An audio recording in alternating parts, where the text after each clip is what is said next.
macOS Sequoia. Is it worth upgrading? Let's see.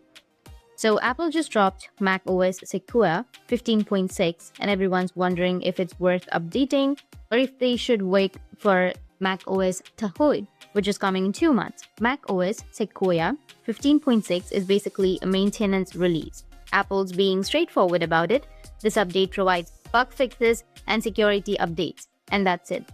No flashy features, just stability improvements.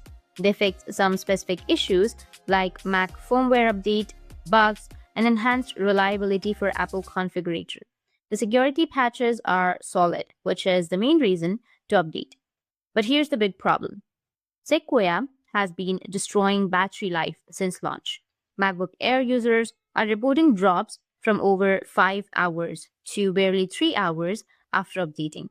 While 15.6 includes some power-related fixes like unexpected battery depletion during sleep, the broader battery drain issue still isn't resolved. The timing feels weird too. With Taho launching soon, this looks like damage control before the next major release.